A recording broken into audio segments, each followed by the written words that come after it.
الحضور الكرام، يسعدني أولا أعرف بنفسي الحقيقة.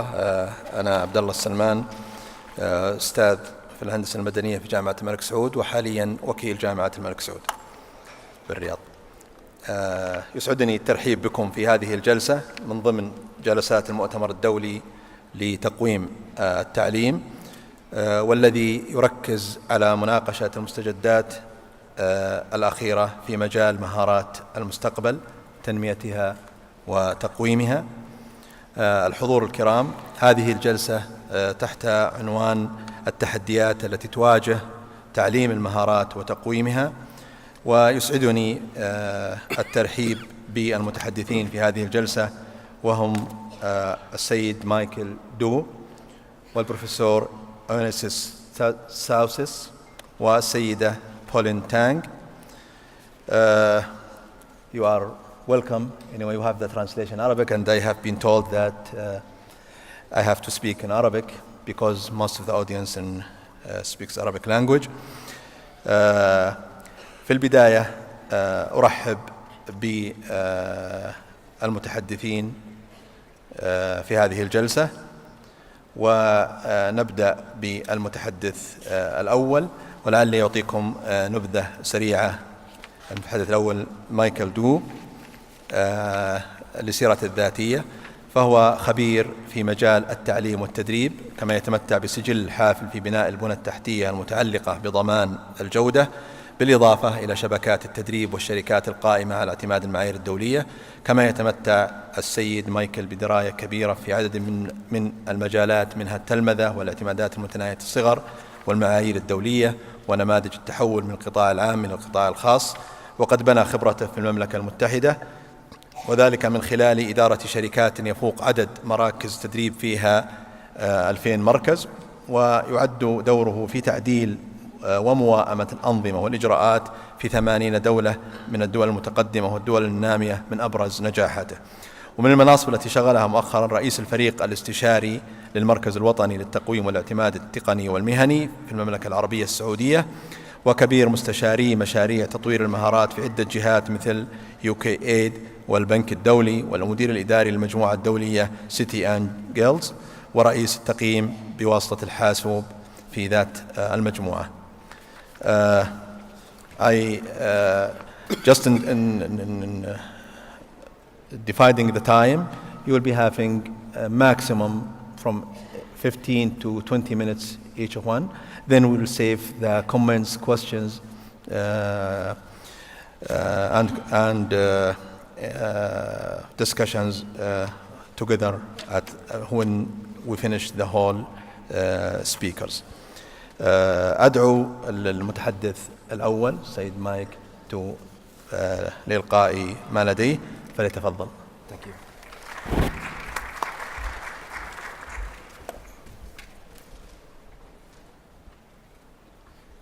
Good afternoon, and thank you for the opportunity to speak at this amazing conference. I don't think there are many places in the world where we'd have been able to attract such a large number of people to a conference on education. So this is a very encouraging environment to be working within. So one of my roles at the moment is working with the Education Evaluation Commission. I work in the area that looks specifically at vocational education, or TVET, or skills. It's called NCTVAA.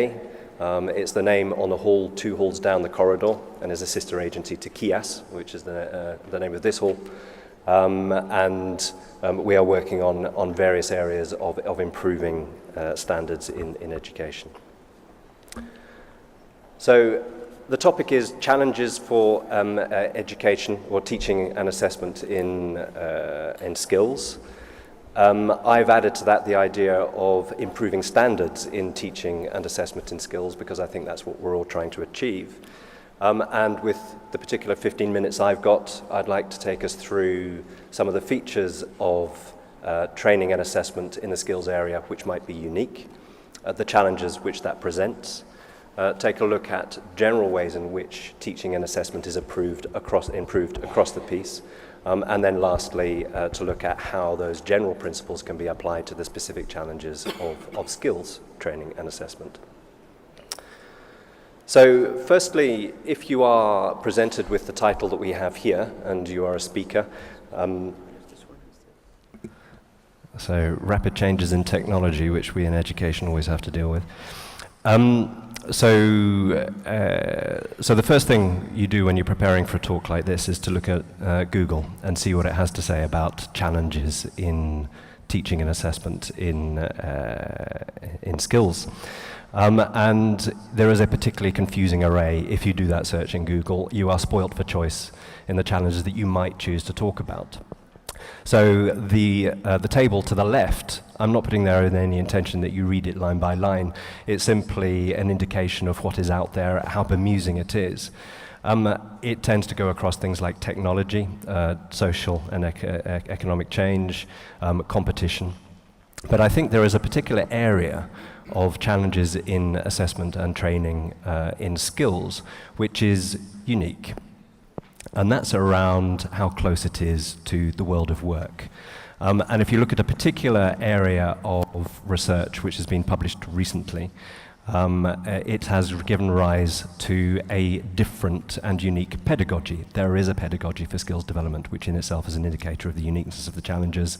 And the research, I pulled out a single sentence from the research there, which says that vocational education almost always involves a blend of methods. It's close to experience, it's hands-on, it's real world, and includes very rapid and real-time feedback. Further, I think if you look at the world of skills development and people who are professionals in the field, you'd be quite familiar with the idea of a hierarchy of level of involvement between the world of work and the world of learning. I've taken this particular table from an organization called Making Sense, which I think is I quite like. It has as the lowest hierarchical level and the insufficient minimum entry point for skills development as a collaboration around the development of curriculum and of standards. But it goes through a hierarchy up to the highest level, which is a deep, strategic and systemic reaction between the world of work and the world of learning, to the extent that sometimes it's not possible to distinguish between the world of work and learning. They happen in the same place at the same time. That in itself produces some complexities. So we're talking about a world which is quite fast changing, which has many actors. And I think you can take it one stage further. The G20, which closed on Saturday last week, or the G20 summit, which closed on Saturday last week, was discussing only three topics, three themes. One of those themes was the future of work and about how access to training is achieved in a world of rapid technological change. So that's the G20 leaders coming together in a summit, and only one of the themes was pretty much the theme of this conference. So everybody is looking at this. For the G20, some very interesting research was done under the title T20, and they talked about something called social ecological systems. And this is, and even the use of the word ecology recognizes the complexity of doing training in order to improve skills outcomes. It talks about highly contextualized learning, driven often by regional networks, which includes training agencies, employers, but also social actors. It goes across public and private partnerships. And so this social ecosystems modeling recognizes the complexity and gives us a framework. But I think it also highlights the challenges which are unique to the world of skills development. A lifeline which social ecosystems modeling gives us is it talks quite a lot about anchor institutions. Anchor institutions like colleges. And I think we all know that a good college, is a wonderful thing. A college isn't just a place where people come to learn. It's also a place where people come to learn about what their future might be, what their career pathways might involve. It's also a place where employers come to see where they might find the skills to help them in the future, to see how they might get a return on their investment. And it also is a place where policymakers come to understand the impact of their policies and how they might be changed to affect social and economic change. It's something I've experienced particularly myself. So as in the introduction, I did work for 20 to 25 years in large firms in vocational education and training, primarily in the UK. But in the last 2 years, I've been an independent consultant, and the questions which I get asked tend to be around how can we reduce unemployment? How do we make sure that the benefits of economic growth are shared? And these policy goals I had originally thought of as being unrelated to my profession in TVET. After 2 years, I now know that those are the questions of TVET. TVET is very deeply integrated into social and economic policy. So if those are the challenges which I think, if not being wholly unique to skills, are uniquely pressing in skills, and they are characterized by real complexity, by contextually driven systems, which are hard to move from one context to another, then what can we do about that? Well, I think the ideas of anchor institutions and colleges gives us a bit of a clue. So moving on to how generally we raise standards in the world of training and assessment. Inspection, or institutional inspection and institutional assessment, is a very well-recognized and powerful tool for driving up standards. Importantly, it works very well in complex environments. So it works across, for instance, schools and vocational training providers. It works across all contexts, and it works across all age groups. And just picking out a few features of what is involved in institutional assessment. Typically, it's carried out by a body mandated by the state or parastatals. It includes evaluation against what might seem to be internal factors. I have 5 here: trainer quality, training environment, trainees, curriculum, and management, critically management and leadership. These, incidentally, are the factors which are being used by NCTVAA, the vocational element of the Education Evaluation Commission here in Saudi Arabia. And although these appear to be internal factors, we know that it works in driving up standards.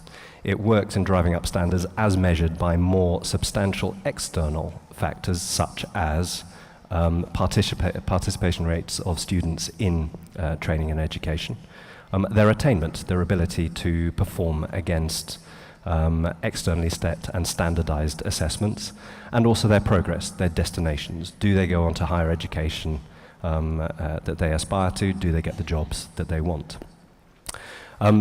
And we have good evidence that inspection works. So in the United Kingdom, the agency which runs this kind of inspection is called Ofsted, the Office for Standards in Education. They did a review after 10 years, their first 10 years of operation, and they found a strong positive correlation between the inspection regime and the substantial results against the policy goals. Importantly, I think in our context, or indeed in the context of this presentation, is it showed that these were highly cost-effective ways of achieving a rise in standards. So comparing inspection and institutional assessment against other policy interventions, this is a good approach.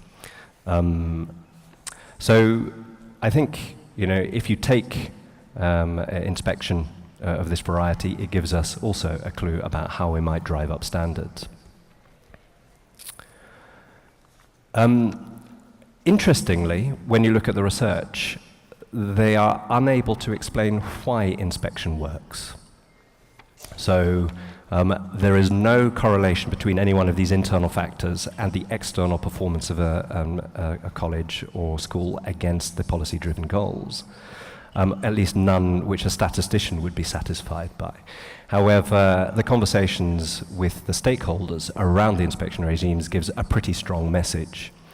And the message essentially is around transparency.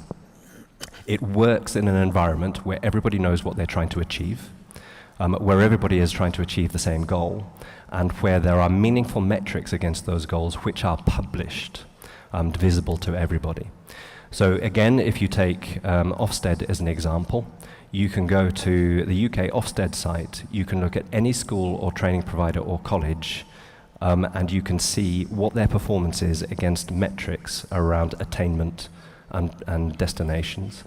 And very importantly, you can see how they have done compared to their peers. So people in the same region as them and people within the country.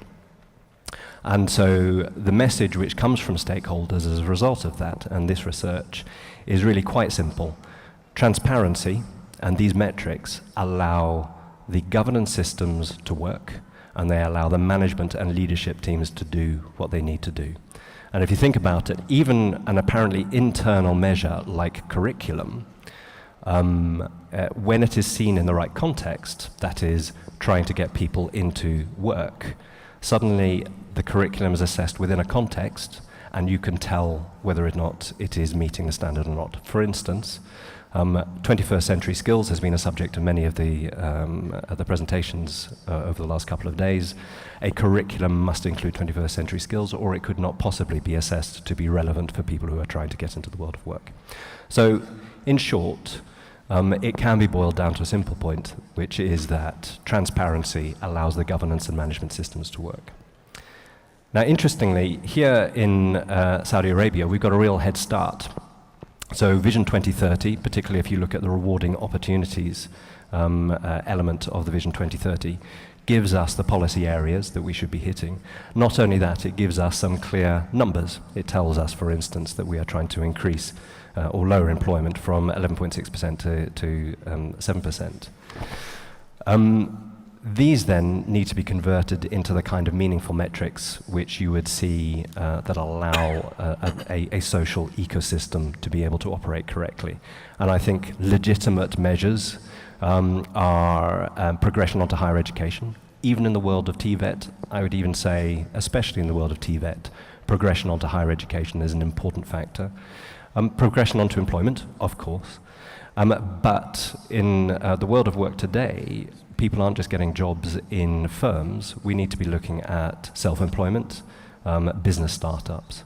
So what we define as an employment outcome needs to be broadened.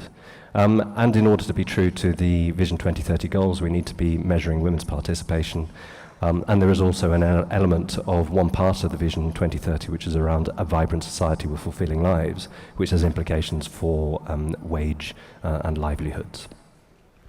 So the implication and the challenge that that gives us is that we need to find those metrics, and we need to make sure that those metrics are published. So in summary, I think there is something which is uniquely pressing about the world of skills, and that is the closeness to the world of work and the deep integration into other policy goals, as shown to us by social ecosystem modelling, which is coming from the G20. And that complexity presents us with some challenges. However, we know that inspection and institutional evaluation is an effective tool in driving up standards in this kind of environment, and that gives us a challenge around metrics. But I think, of course, the reward for finding these metrics is continuing improvement in the world of vocational education and training in Saudi Arabia, and a more sure-footed approach to achieving the goals of Vision 2030. Thank you very much. Thank you very much, Mike, for your fruitful presentation. And have a seat. شكرا جزيلا للسيد مايك لهذه المحاضرة الجيدة. والآن ننتقل إلى المحاضر الثاني. Our second speaker in this session, Ionis Tsousis. البروفيسور أيونيس تساوسس هو طبيب نفسي psychologist. تخرج من قسم علم النفس في جامعة كريت باليونان. حصل على درجة الماجستير من جامعة ريدينغ في أساليب البحث والإحصاء في علم النفس. ودرجة الدكتوراه بصفته باحثا في المؤسسة الوطنية للمنح الدراسية من جامعة لندن كلية جولدسميث في القياس النفسي سايكومتريكس، وهو حاليا أستاذ في القياس النفسي في جامعة كريت قسم علم النفس، حيث تشمل اهتماماته البحثية النظرية النفسية وقياس الفروق الفردية أي الشخصية والذكاء. والنتيجة الطبيعية لهذا النشاط البحثي هو تطوير وتوحيد أكثر من 20 أداة قياس نفسي في اللغة اليونانية واللغة الإنجليزية، بما في ذلك استبانة السمات الشخصية وقائمة مراجعة الشخصية اليونانية ومقياس الذكاء العاطفي اليوناني واختبار القدرة المكانية. ويسعدني دعوة البروفيسور يونسيس لتقديم ما لدي. It's my pleasure to invite you to give your presentation. Thank you very much for being here today.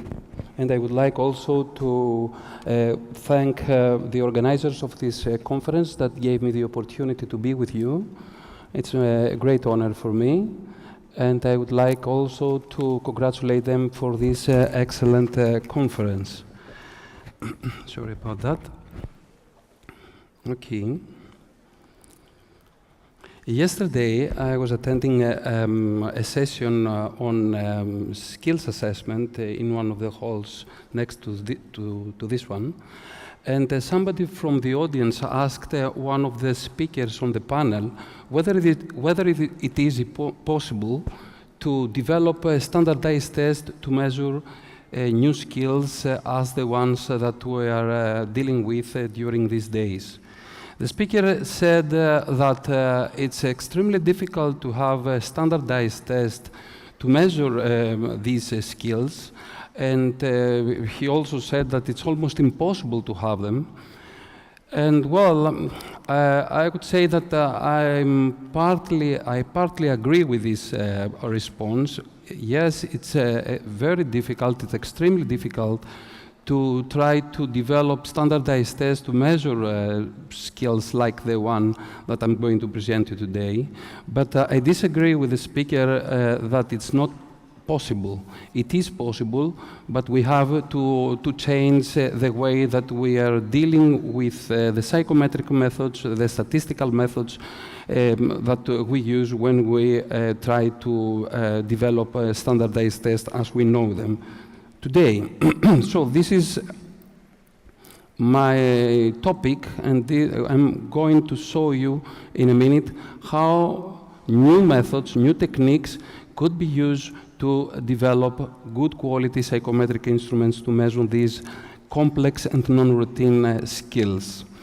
I'm not going to say much about these skills because I'm sure you have heard so many things about it during the past days, but I would like to make a comment that while experts try to conceptualize and define these complex skills, psychometricians also try to find new ways, different or new developments in measurement theories in order to overcome problems that prevent us to develop good quality tests or scales when we try to measure these skills.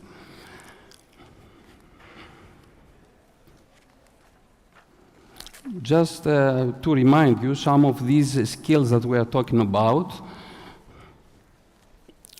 We are talking about creativity and innovation, critical thinking, problem solving, decision making, communication, collaboration, information literacy, citizenship, local and global, life and career, and so on. These are the skills that we are dealing with, and these skills should be assessed via proper psychometric measures. One of the problems that we are facing when we try to measure these skills is that these skills defies automation. However, we need these skills because of these characteristics. Machines and computers have automated many of the work tasks and jobs, weakening the demand for skills that we knew that were very important for every job. For example, mathematical skills, language skills, even personality characteristics, and so on. So we have to find new ways to deal with these constructs. One of the major problems that we are facing when we try to measure these skills is what we call in psychometrics response bias.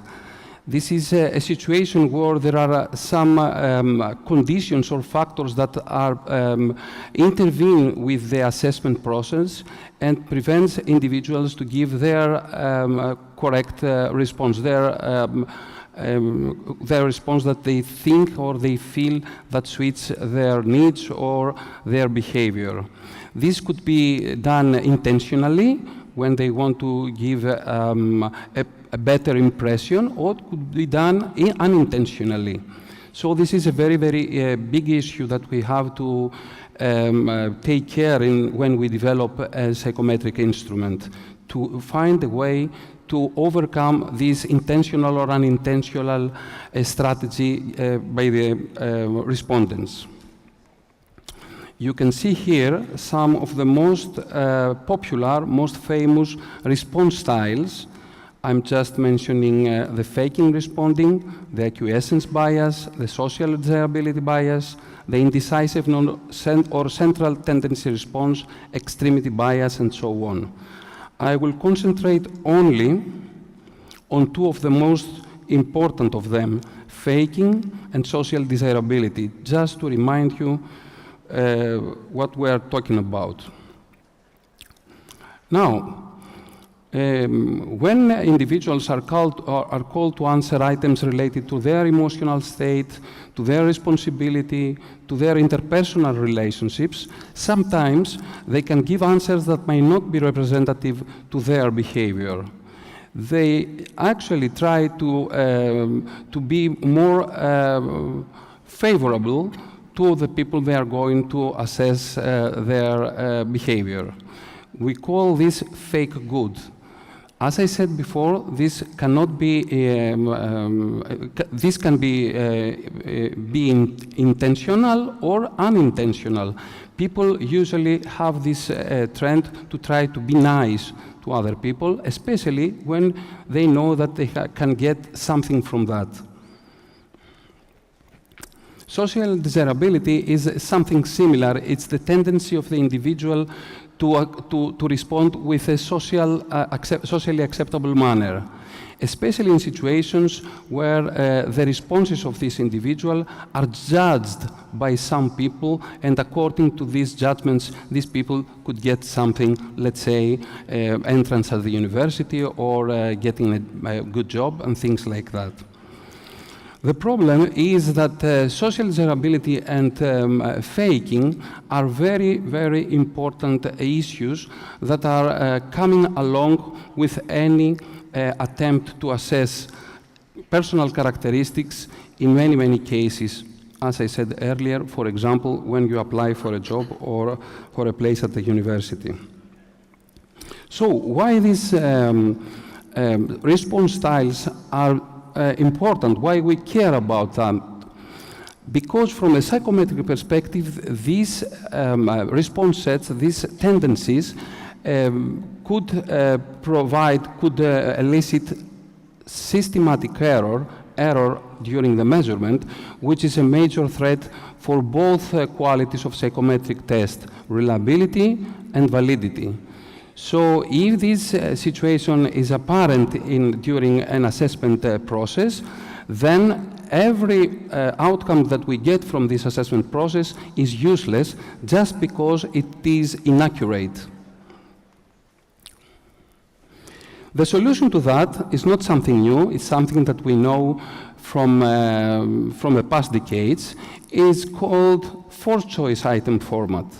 This is a different way of asking questions from the ways that we used to ask when we are dealing with routine skills, such as mathematics, such as language literacy, or even more psychological constructs such as personality, emotional intelligence, stress, and things like that. In these cases, we use the well-known item format called Likert type scale, or checklists, or rating scales, and things like that. But this alternative item format seems to work better with tests that we use in order to get proper information about the individual. How it looks like, this first choice item. First of all, there is a block of items which are equally desirable or undesirable, and the individual tries to select the most desirable and the most undesirable simultaneously. There is also, there are different ways of presenting items, but this is the typical way of presenting items in this kind of format. You can see here an example. The question asks, the items ask, you will be presented with several blocks of 4 statements. Your task is to choose which statement is more true or typical of you and which least like you in each block. So the individual has to select one of these 4 statements which favors more his attitude or his personality or his behavior, and one that it least describes his performance or his personality and behavior. So we have 4 options, but he has to select only 2 of them. As I said before, this is a good way to overcome the problems with response bias. However, there are also some other important issues with first choice items that I would like to discuss with you. First, as I said, faking and social disability bias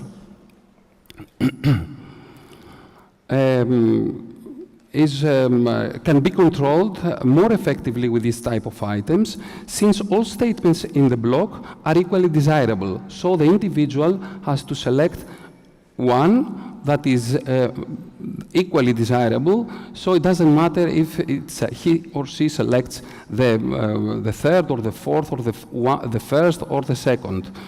Equal desirable, so it doesn't matter which one is going to select if he decides to present himself better than he is.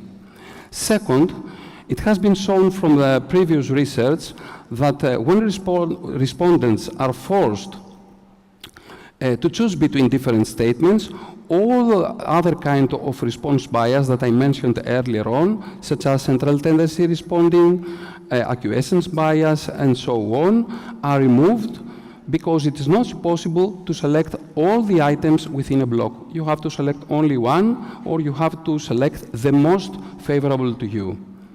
And of course, another asset of this type of item is that it seems to be cognitively simpler than rating items, especially when you have a rating scale with a lot of points and you don't know which one you should select in order to be closer to the real behavior of yours. Finally, this type of item also prevent what we say halo effect, which has to do with the lack of differentiation between the responses an individual gives during an assessment process. Especially, this is very, very common with the traditional way of assessing skills and the other constructs. Another issue that I would like to mention, and has a very important role to play in assessing these kind of skills, is that all type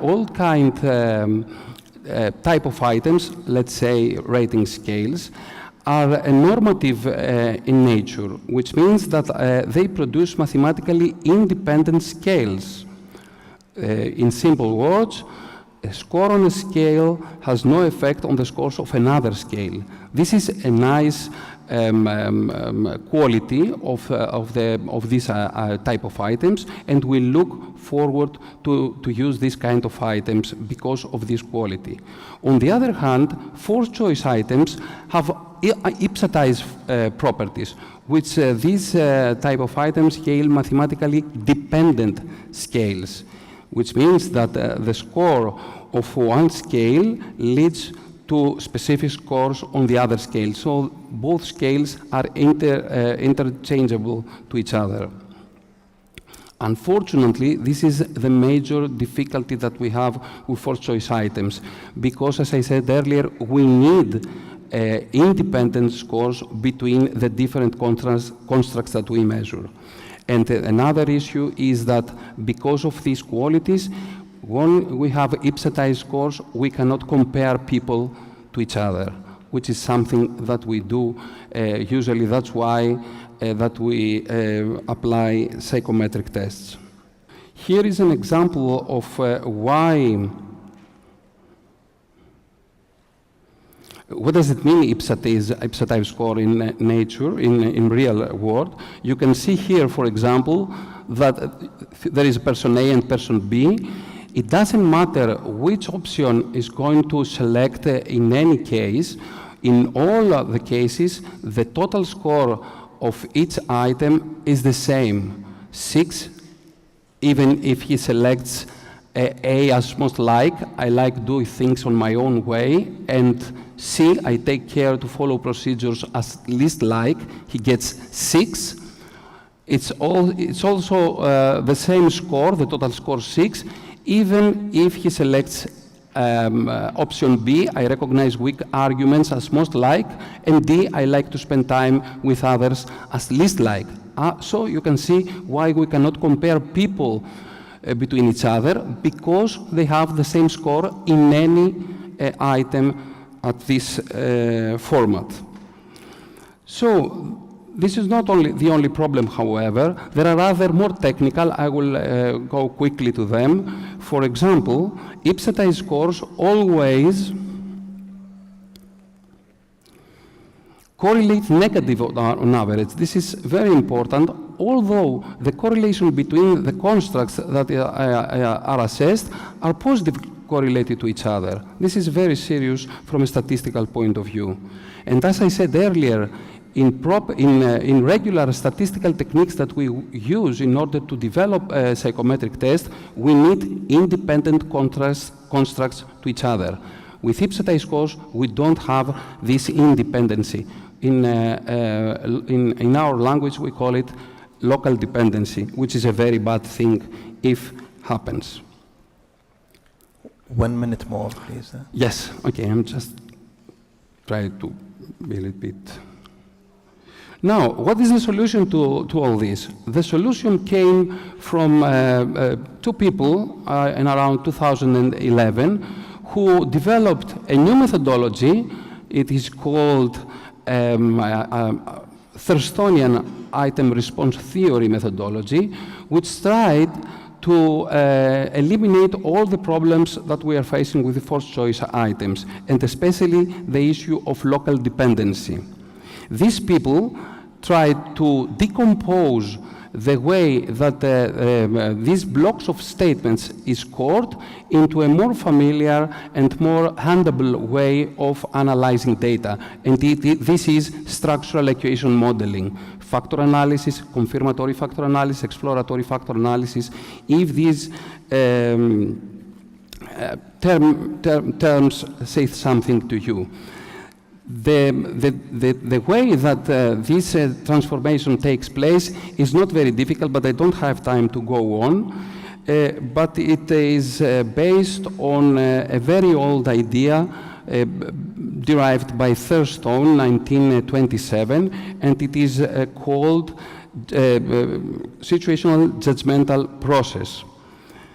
There are different ways that you could score these items, but the main idea is that, and I try to go to the conclusions. The idea is that we have, let's say, 4 statements, and you have to select the most favorable and the least favorable, but if you get a total score, you can't compare people between each other. However, if you make comparisons between the 4 statements within each block, and then from each comparison you get one score, either 1 if you prefer A than B, or 0 if you prefer B than 1, then you have a solution to your problem. You get data as binary format, 0 or 1, and you get single items, not a block of items, that you can use old-fashioned but very powerful statistical analysis. This is how we score the different comparisons. It is necessary to bother you with these technicalities, but it's quite easy, and it's very, very interesting because it's very powerful. As soon as we complete the scoring situation, then it's quite easy. What I've done? It's quite easy to implement the scores that you retrieved from this type of items using an old-fashioned, as I said, a statistical technique, which is very, very common to all psychometricians, structural equation modeling, or CFA, confirmatory factor analysis. This is the code that could be produced, This is the code that could be produced using a very popular statistical software called M+. The code seems a little bit complicated, but believe me, it's not. You could, for example, copy and paste this code to your computer and run it quite quickly. The only thing that you have to do is to change the names of the items. So, let's sum up. First of all, first choice measures, although are very good to control response bias, have also some consequences for the psychometric qualities of the test. The main problem is the hypnotized nature of the data, and as I said earlier, this hypnotized nature makes it difficult to establish reliability and validity, but also it makes it difficult to make comparisons between people. However, with this proposed IRT model, the Thurstonian IRT model, you can transform the data that we get from your first choice type format and transform it, as I said, to conventional binary options, 0 and 1, and then you could run the standard procedures that you run when you develop a standardized test. With this way, it is possible to overcome the problems. Just finished. Just a second. With this technique, you can overcome the problems of bias and also the problems of not being able to compare people among each other, and of course to use it to assess any of these new skills that we are talking about all these days. Sorry about that. I would like to thank you once again, and I'm ready to listen later on questions if there are any. Okay, thank you very much, Professor Benassis, for this very professional and great presentation. شكرا جزيلا بروفيسور يونيس لهذه المحاضرة القيمة، ونعتذر أيضا لضيق الوقت. أنا أعرف أنها محاضرة فعلا تحتاج إلى وقت أطول، ولكن لدينا المتحدث الثالث, our third speakers in this session, سيدة Pauline Tang. I welcome you, Ms. Pauline. السيدة بولين تانغ هي نائب رئيس سابق في الشبكة الدولية لهيئات توكيد الجودة في مؤسسات التعليم العالي، والمدير التنفيذي للمركز الدولي للتميز في تدريب السياحة والضيافة، كما كانت مديرا مؤسسا لتطوير الأعمال عند إنشاء المركز وتمويله من قبل الحكومة الأسترالية في عام 2004. كما أسهمت السيدة بولين كونها خبيرة معترفا بها دوليا في مجال سياسات الشركات وإجراءاتها ومعايير الاعتماد والتحليل المقارن لأنظمة الاعتماد في الدول المختلفة، بما في ذلك تطوير أنظمة التقويم المشتركة. وبالإضافة لذلك فقد لعبت السيدة بولين دورا محوريا في تطوير الشراكات الاستراتيجية مع هيئات الاعتماد الحكومية وغير الحكومية للاعتراف المشترك بمعايير الاعتماد، ومن ضمنهم هيئة المعايير والجودة في التعليم العالي في أستراليا، وأيضا مؤسسات كثيرة منها مؤسسة الاعتماد في هولندا، وأيضا عملت في وزارة التعليم العالي والبحث العلمي وهيئة الاعتماد الأكاديمي في دولة الإمارات العربية المتحدة، وأيضا في مؤسسة هيئات اعتماد إدارة الأعمال الدولية في ألمانيا، ومجلس اعتماد وتقويم مؤسسات التعليم العالي في تايوان. يسعدني دعوة السيدة بولين لتقديم محاضرتها لمدة لا تزيد عن 20 دقيقة. I would like to invite you, Ms. Pauline, for your presentation, but please not maximum than 18 minutes. Thank you. Ladies and gentlemen, good afternoon, and learned colleagues. It's been a great honor and privilege to be here today. It's my first visit in Saudi Arabia and in your beautiful city of Riyadh, and I am very humbled and honored with the very gracious hospitality extended to myself and our organization in particular. Well, it's opportune for us to actually say a few things about our organization, the International Network of Quality Assurance for Higher Education, which is the acronym for INQAHI. This is one of the oldest network for quality assurance in the world. We started in 1991. As you can see, since then we also, we have quality assurance network from around the world who are members of our organization as well as partners. And that's including here in America, Sequenta, number 2, which is in Central America, in South America, and Riyadh, also in South America. And INQA, as you all know, is the European Network for Quality Assurance. It's in Europe. And number 5 is Central and Eastern Europe Quality Assurance Agency, as well as the, of course, the Arab Region Network for Quality Assurance, and also the African Quality Assurance Network, as well as APQN, which is the Asia Pacific Quality Network. So we are all friends and colleagues, and we work collaboratively together.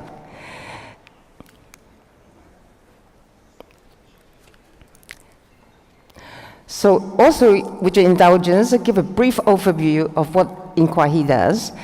Basically is an inclusive umbrella organization with about 300 members organization around the world. And that's including Quality Assurance Agency, the Quality Assurance Network that we talked about before, as well as institutions, and also individual as well, who are very enthusiastic about quality assurance.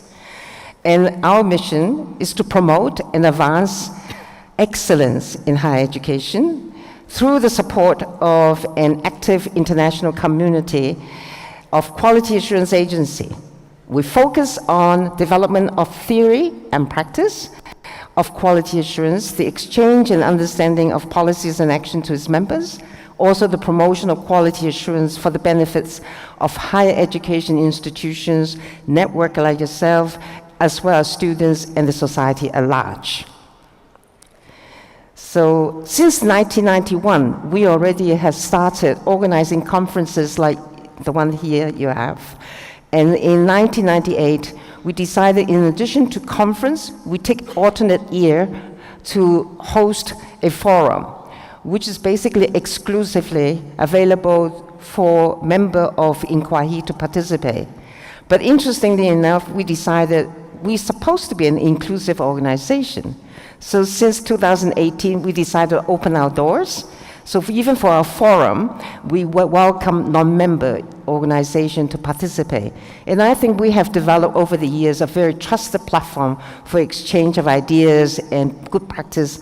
So why not? Let's welcome them, So it was very successful in Mauritius, and next year we will be in Sri Lanka. So just a very brief glimpse of what we do. We produce international peer-reviewed journal. We distribute quarterly bulletin and communique. The communique is more for our member organizations. We also have a funding scheme. We fund professional development courses, or research of special interest. So each year we call for expression of interest and call for organization, QA agency or institution to bid for funding and or scholarship from Inkwahi. And of course, as I said before, you know, the professional development program we have available is in Australia. We are delivered by Melbourne University and also the Open University of Catalunya in Spain. And as you are also now familiar with the fact that we do have a GGP, which is a guideline of good practice, which we actually offer assistance and support to quality assurance interested to reflect on their IQA and have an external review and comments and assistance in reviewing this process. So I'm very pleased to hear that apparently there will be some action going on here. So welcome, welcome. And of course, with the research and development, we conduct global studies on external quality assurance and also internal quality assurance agencies. And as I mentioned before, our next big event is going to be in Sri Lanka, and you're welcome to join us, and we look forward to welcoming you, all of you here. There. Oh, sorry. The outline, basically, I will focus on these 4 key areas, and talking about the global trend and where do we stand in terms of relevance as far as the skill sets for the 21st century, and the need for us to reevaluate the core of higher education, as well as to reflect on and review our approach to quality assurance in general. I think over the course of the last few days, in fact, yesterday and today, a lot of our learned colleagues already have addressed the issues about skills, you know, about the economies, about the disruption. So I don't really think we need to talk too much about this, except, you know, it's there, and we have gone through it. And now we're at a stage where we're looking for superior talents, and because we can afford to do it with the technological advancement, and you call it disruptions. Yep, thank you. So basically, I think what we really need to look at is the last point. We need to reconsider our approaches, whether it is teaching or assessing, to formal, informal, and non-formal learning. Non-formal could be at home, you know, how you raise your children, how you bring them up, but improve our links with the most important part of our network and of the society is the industry. After all, we are working very hard to nurture our young people, the next generation, so that they can actually find employment, not only within your region, but also in a global scale, so that they are actually internationally employable. And of course, you know, we also need to reflect on how we actually can capitalize on scholarly activities as well as research, not only just to conduct them, but the practical application of the findings from those researchers. So the global trend, as we also have discussed the last few, yesterday and today, is because of the technological evolution, the role of disruptive technologies. So the introduction of phonetic alphabet with the 1050 BC, then the introduction of mass-produced books in the 16th century, and now we are at a stage where introduction of e-learning, distant learning, and mobile devices, which is fundamentally alter everything that we do, because it's becoming whether we are relevant or no longer relevant. So the challenges that we are facing nowadays is it's very hard to predict what's going to come next, because we're pretty much underpinned by the influence of technological advancement. And as Sue had mentioned in her day one plenary, you know, the top 10 skills back in 2015 may not be the same one in 2020. And, whoops, sorry. Yep. And nowadays, you know, according to the British Council report in 2017, in order for an employer to interview and to employ someone, these are some of the top skills they're looking for. So what we used to call it soft skill in the old days is now very much core skills for people who actually want to be employed, want to be engaged, and want to be active and contributing to the society. And as Sue mentioned as well, half of today's jobs will no longer exist in 2025. 65% of the students who are now studying in primary school, they will have a job that doesn't exist at the moment. And then 75% of the professions will be very much STEM related. So in 2017, or even before that, we started the survey a little bit earlier. We actually, in partnership with UNESCO, conducted regional research and about quality assurance in different regions. And Arab regions is actually one of the regions that we focus on. And I thought maybe, even though it is a report from 2017, it's opportune to share the finding back in 2017 with you because it's relevant to you. We're talking about the functions of QA agency and the unit of measurements. And I need to put the legend on, yeah. Red means it's not yet in place, and the green exists to some extent.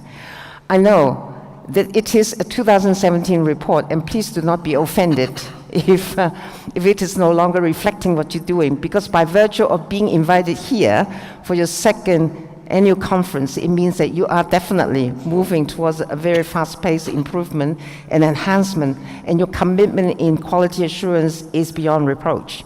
So, but this is in the report that we have put together in 2017, reflecting a lot of the areas are still not quite in place.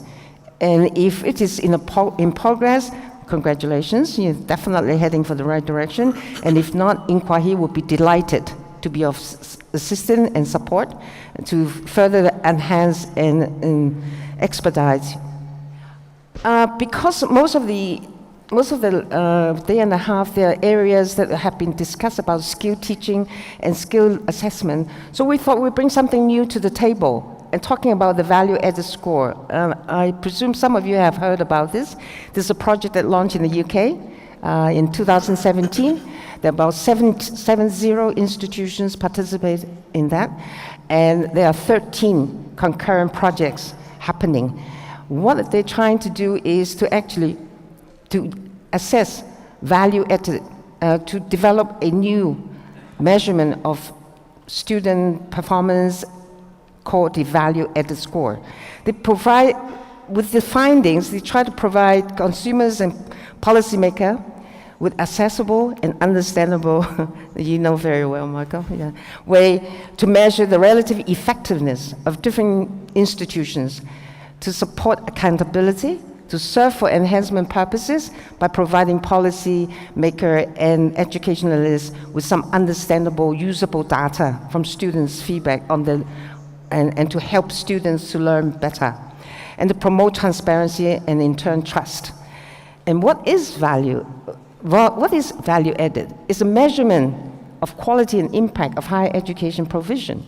Measurement of students' achievement connected to not only institutional success, but also on the academic baseline, assessing the achieved learning outcome. And this basically this is really pretty much like a movement, and this is a new culture that we are starting to embrace. We need to identify the causal effect, how certain social economic basis is going to affect the learning outcome of individual students. I'm sorry I have to rush a little bit because I only have now 3 or less minutes left. So what is the value added of the value added measurement? It's a measure that helps for education, an educator to understand the extent and the value of actual learning of a higher education institution. So that goes into the core of what we're doing. Whoops.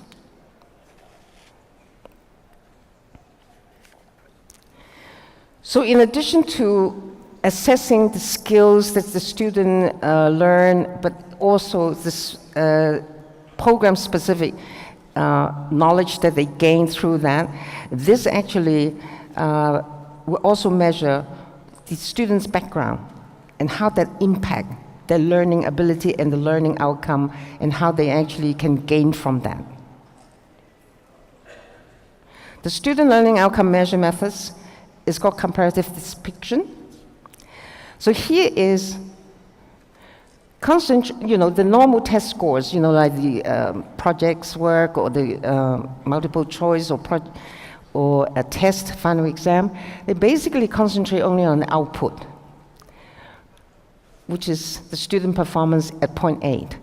In this particular case, is value-added test scores, they're actually comparison between expected and actual performance, with some external factors slightly reduced. And the third one, and that is the actual performance and the variation between expected performance and actual performance. And the third one is the difference between the two measures of actual performance. So that is whether you gain or reduce. It all depends on how the social economic impact of the students have effect on their learning ability. So the types of measurement, there are two types that the current projects in the UK is being done, is longitudinal or cross-sectoral. So either you track the same student as they progress through year 1 to year 4 of an undergraduate degree, or each year you ask the same class but different students. And this is to measure, to have some baseline measurement, and the selection measurement is depending on what exactly you want to measure. The pros, the cons. So the pros basically saying, yep, you get an extra set of data for you to analyze, and the cons is it can be flaw. It all depends on how accurate you are in selecting your data and in identifying exactly what you want to measure. So since everyone will have a copy of this, so if you don't mind, you read it, because I want to meet the deadline. Yes, I will. So, in closing, I'm actually quite good. In closing, I would like to share from an inquiry perspective what we think, where we stand in terms of quality assurance. And that is actually based on the global finding that we have conducted about quality assurance. Current approaches to higher education quality assurance no longer serve the diversity of needs and are subject to diversification and alignment with the needs to ensure that recognition of qualification, which actually my president, Dr. Susanna Karayankan, is at the moment in Paris. Was talking about harmonization of qualification in Paris with UNESCO. And because we hope to roll out the 2019 harmonization of qualification next year with a big conference. Then also coverage of the diversity of higher education providers, profiles, performance, the measurement of learning outcomes, and now we have to add this learning gain, because there's a new things going on, and let's embrace it. And the links with the labor market, the measurement of employability, which is pretty much like graduate destination. This is pretty interesting buzzword now.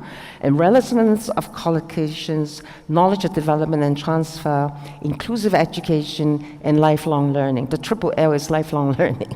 So this is our search for the superior talents. And we definitely need to be a little bit more, proactive and reflective, and to revise things that what we're doing now. So, definition, qualities is actually about acceptance, recognition of higher education outcomes, what the institution put out, and the learning and the output, and what the student can gain out of it, and of its key stakeholder and the society at large. So these are the kind of recognition we're looking at. And yeah. We also have left a slide on links to the projects of this value-added score. So in case you're interested, please by all means go and visit them. Shukran, and thank you very much. Thank you very much, Ms. Pauline, for this very informative presentation. لا شك أنه التحديات التي تواجه المهارات، تعليم المهارات وقياسها وتقويمها من الأمور الهامة جدا.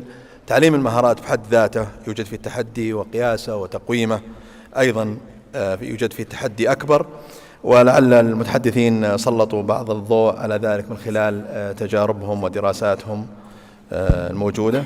الحقيقة thank you very much all. We have only less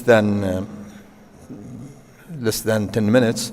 فعندنا فقط يعني 10 دقائق للأسئلة والمداخلات والاستفسارات، ولعل بعد يعني الجلسة يوجد فيه فرصة مع المتحدثين one by one يعني يمكن عندنا فقط وقت السؤال أو سؤالين من الحاضرات والحاضرين. نبدأ بالسيدات إذا فيه سؤال أو استفسار. السلام عليكم. المعلمة بنان الظاهري، إدارة تعليم جدة. بداية الشكر لجميع المتحدثين الذين أثروا هذه الجلسة، والأستاذ الفاضل الذي أدار هذه الجلسة. سؤالي موجه للدكتور يوانغس ساوسيس. السؤال يقول: عندما تحدثت عن الاختبار الجبري، حدث لدي لبس بسيط في الشيء الذي يجب التركيز عليه في صياغة هذا الاختبار. هل هو صياغة سؤال مباشر يحتوي على مهارة واحدة، أم تقليص الاختيارات إلى اختيارين فقط، يعني كالأكثر تفضيلاً والأقل تفضيلاً؟ شكراً لك. The methodology that I presented to you is related to closed type questions. So it's not appropriate for open type questions. So obviously, in order to follow this methodology, you should use items as we use in standardized tests. For example, measuring language literacy or mathematics, or even more psychological concepts such as personality and so on. This methodology does not apply yet to open-ended questions. I don't know if I answered your question. شكرا.